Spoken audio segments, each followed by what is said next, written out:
Yesterday, I went on the Adam Carolla show, and he wanted to discuss, I don't think we ever actually got to it, but he wanted to discuss this article he drew my attention to from NBC News, dated March 24th. And the headline of the piece is, "The plight of boys and men, once sidelined by Democrats, is now a priority." And the subheadline is, "In recent months, 3 Democratic governors have announced initiatives geared toward helping boys and men." And when I saw initiatives, my note on the page was, duh, no, right? Like, to me, I'll tell you what they're doing, but you're the expert, and you tell me, because you've been speaking out about the plight of boys and men a lot longer than NBC News has been paying attention to it. You tell me whether they're getting it. I'll give you a couple of examples. So it just happens to be at least 2 of the 3 are presidential hopefuls on the Dem side. The third is Ned Lamont of Connecticut, my adopted home state, who is very clueless. But the other 2 are Wes Moore of Maryland, who's said to be on the short list, very charismatic, black governor who is more centrist, or so they'd have us believe, in his approach to governing. And then there's Michigan Governor Gretchen Whitmer. So here's what they're doing. Okay. Moore says the well-being of our young men and boys has not been a societal priority. True. Then he says, hold on, let me find it, that he's going to create programs to help, in particular, boys from the inner city and encourage them to pursue jobs in education and healthcare, to help boys with the juvenile justice system, and to make sure he solicits input from boys and men on how those initiatives are designed. To me, this seems like he's focused on inner city boys and helping them overcome poverty and so on. Okay. Then there's Gretchen Whitmer, who shared plans on how she's going to boost young men's enrollment in higher education and skills training.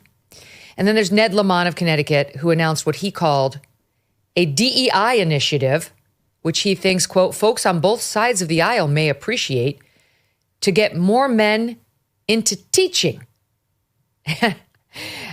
You're going to tell me, but my reaction to this was, you've shot and you've missed. They need to spend more time at Peterson Academy, but you tell me whether this is the answer.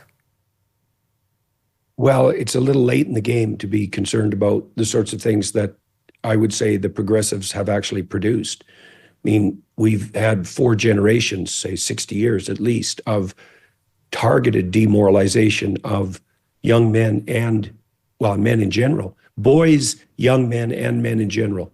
Because boys' play preferences are verboten in schools, which is why so many of them are diagnosed with attention deficit disorder, which, as far as I'm concerned, is a category that rarely even exists and is radically overprescribed. Boys, on average, are more active than girls, and they're less agreeable. So they're more of a, you could say they're more of a discipline problem. Yeah, it depends on what you're trying to discipline them to do.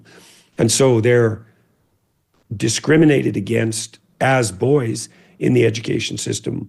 And then as young men, they're taught that all of their ambition, their competitiveness, let's say, is nothing but a manifestation of the forces that have oppressed women for millennia and also are contributing to the industrial desecration of the planet, that marriage is a patriarchal oppressive institution, and that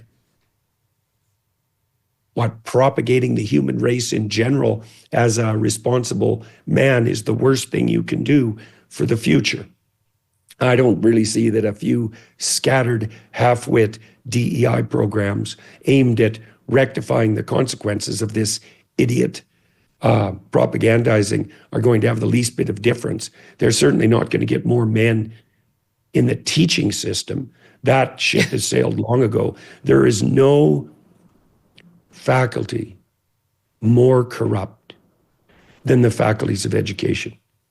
And conservatives have been asleep, unconscionably asleep, for 60 years, while the faculties of education promoted the worst of all possible idiot academic doctrines, whole word learning, social emotional learning, self-esteem training, you name it. If there's a stupid idea, multiple intelligences, practical intelligence, all these complete travesties of psychological theory, all adopted by the faculties of education. The worst students generally become teachers. They have the worst professors. They are awarded for their pathological efforts 50% of the state budgets, right?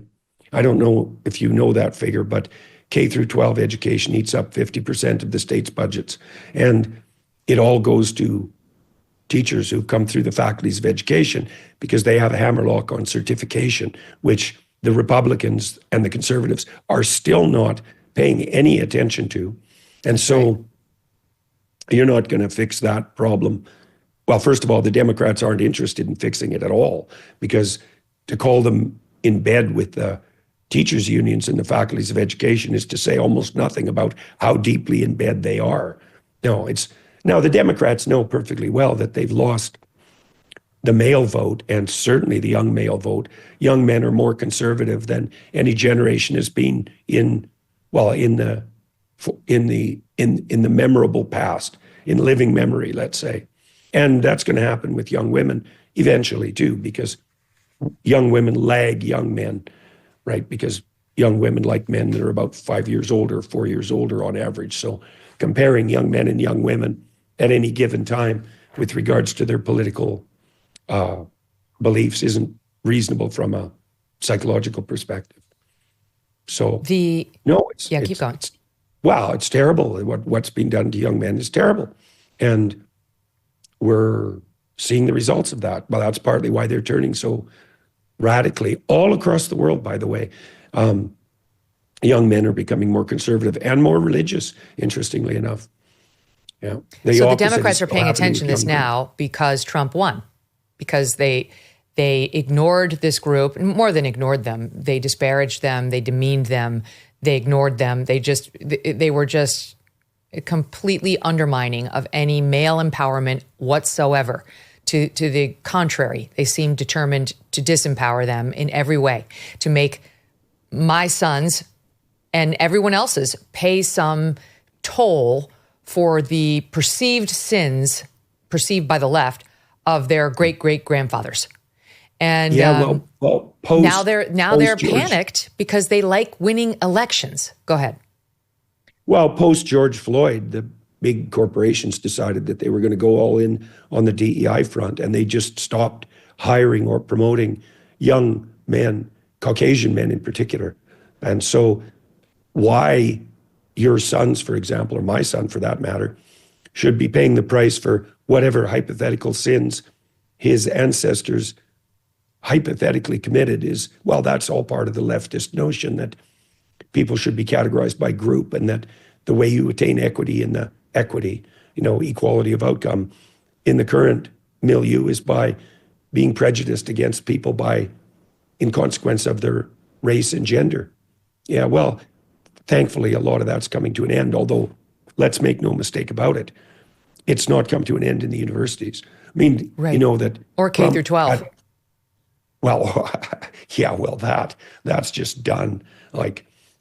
And again, I put a fair bit of responsibility for this at the feet of the Republicans. It's like, I don't mean you specifically, Megyn, obviously, but they've been asleep at the wheel for 4 generations. And even now, the Trump administration is taking aim at the Department of Education federally, but that's a tiny proportion of the actual trouble. The real trouble's at the state level. And I can't see how the school system could be set up any worse. It's unbelievably expensive. It does a terrible job at making kids literate and numerate. It's radically propagandistic in the most insane possible ways. I mean, the idea that we should be teaching our children to be confused about their sexual and gender identities, period, but let alone in elementary and junior high schools. You couldn't do anything. You literally can't do anything to confuse children more deeply than to confuse them about whether or not they're male or female. Tariff wars, stubborn inflation. No wonder gold has been routinely hitting all-time highs, right? In volatile markets like the one we have now, don't sit on the sidelines with your head in the sand. You can take control and safeguard your savings. This is why so many Americans today are turning to Birch Gold Group. They have helped tens of thousands convert an existing IRA or 401k into an IRA in physical gold. Is it time for you to hedge against economic instability with gold? Well, to learn more about how to own physical gold in a tax-sheltered account, just text MK to 989898.